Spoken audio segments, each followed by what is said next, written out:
Salutations chers camarades soviétiques, et aujourd'hui nous retrouvons un invité de marque étant déjà apparu précédemment. Bien le bonjour chers camarades, je vous remercie de m'accueillir à nouveau parmi vous. Pour les nouveaux auditeurs, je suis le commissaire des affaires intérieures, extérieures, étrangères, inférieures, supérieures, bilatérales, responsable des travailleurs, des prolétaires, des ratons laveurs, des minorités, des majorités, des corps d'éducation, de formation, de valorisation et de désinfection morale. C'est pas de la désinfection, c'est de la vaporisation à ce stade-là. Ainsi que le camarade Le Noir qui semble être au meilleur de sa forme. Pour commencer ce débat, nous allons discuter intelligemment sur le premier sujet à débattre, l'Afghanistan, et plus approfondi sur les Moudjahidines. Ah, les Moudjahidines, ces miliciens corrompus par les États-Unis, envoyés pour persécuter nos camarades du Parti communiste afghan et voler leurs terres au profit de l'Empire américain.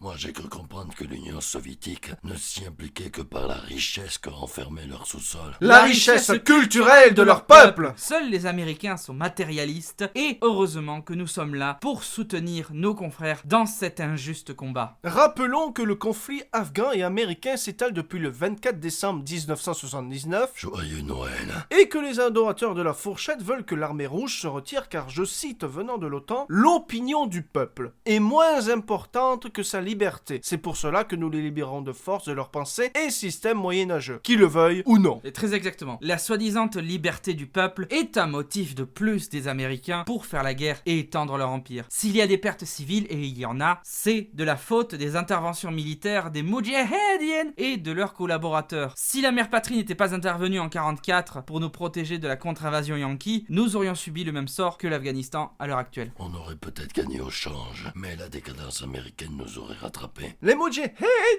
sont des combattants de l'armée de libération nationale qui s'opposent directement aux forces de l'armée rouge ainsi qu'aux partisans afghans. J'ai entendu dire que ce type de personnes ont reçu des armes de contrebandiers américains donnant du fil à retordre à nos valeureux combattants de la mère patrie. Dites-moi, camarade commissaire Bayronovitch, combien y a-t-il de soldats présents en Afghanistan ainsi que nos partisans afghans? Camarade le rouge, sachez que tout homme prêtant allégeance à la bannière rouge étoilée est un valeureux combattant de l'Union soviétique. Même si nos forces se composent d'à peu près 1 200 000 camarades, ce combat est celui de toute la population afghane. Je souhaite d'ailleurs honorer les 2 millions d'âmes ayant donné leur vie pour faire avancer ce conflit vers la fin et soulager le chagrin de la mère patrie causé par ce génocide. Ouais, c'est un peu comme les officiers polonais vaporisés en une nuit. De toute façon, c'était des espions. Je crois me souvenir, camarade Le Noir, que vous aviez apprécié votre dernière vaccination mentale au centre du quartier Saint-Michel. Oh, vous savez, quand il y a une dizaine de gardes qui viennent me chercher, j'avais pas trop le choix de riposter. Une dizaine de gardes, c'est méchant pour Marcel ça. Pour le dernier sujet qui n'est pas le moins sensible, les Ouïghours venant de la démocratie pacifique des peuples de Chine. Qui sont-ils? Pourquoi les États-Unis se mêlent de ce qui ne les regarde pas? Le commissaire Bayronovitch y reprendra en toute sincérité. Ouais, du moment que le parti surveille ses faits et gestes, il y répondra en toute sincérité. Je n'ai aucun secret pour le parti. Qu'en est-il de vous, camarade Le Noir? Auriez-vous quelque chose à dissimuler aux yeux de la mère patrie? Moi, rien du tout, puisque c'est un de vos collaborateurs qui assistait à la désinfection morale, qui consiste ni plus ni moins à un centre de transformation par l'éducation. Oh, différents termes. Voilà qui se félicite de dire ça.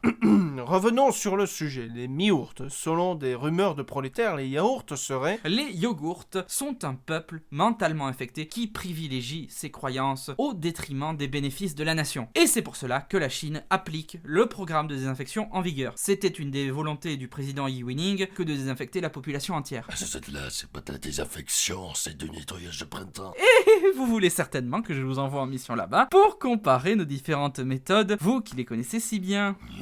Je suppose que les Ouïghours sont en parfaite santé. Oui, parfaitement, c'est leur esprit qui est malade. Donc toutes ces rumeurs sont donc indéniablement fausses. Et inexistantes. Aucun camarade se respectant ne ferait courir de telles banivernes. En bref, chers camarades, ceci marque la fin du débat avec le camarade commissaire Bayronovitch. Et ne vous inquiétez pas, l'Union soviétique veille sur vous Et vive la RDPRF. N'oubliez pas de partager, de commenter et d'aimer cette vidéo si ça vous a plu, ainsi que d'activer la petite cloche du Kremlin.